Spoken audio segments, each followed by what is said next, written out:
Alors déjà en Suisse, on a la chance d'avoir un système éducatif qui est performant et qui s'adapte, et notamment dans le champ de la formation professionnelle où on voit qu'on peut créer de nouvelles filières assez rapidement, qu'on peut les re-questionner, augmenter la durée en fonction des besoins de l'économie et des entreprises.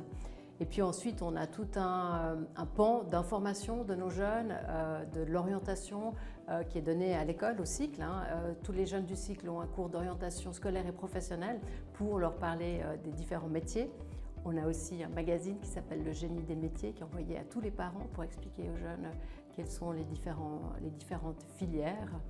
Et puis après, on est aussi en contact, et ça c'est très important, avec les milieux économiques comme avec la Chambre de commerce pour connaître les attentes et les besoins des professionnels dans la formation.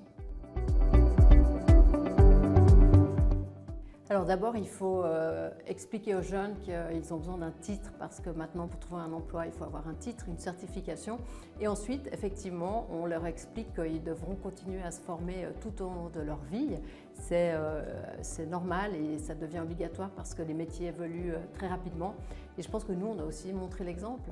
On doit aussi continuer à se former tout au long de notre vie. On doit prévoir des formations continues pour les adultes, mais on explique aux jeunes que c'est ce qui les attend.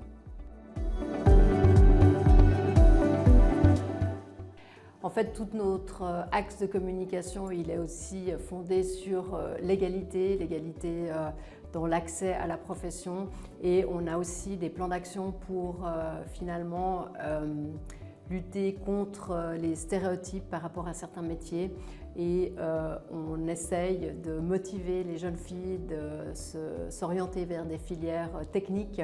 C'est ce qu'on appelle le plan MINT pour les métiers techniques, et puis les jeunes garçons aussi d'aller dans des métiers plutôt du soin, de l'accompagnement. Alors on a appelé ça le plan CARE, et donc on travaille à cette égalité de l'accès dans ces différents métiers.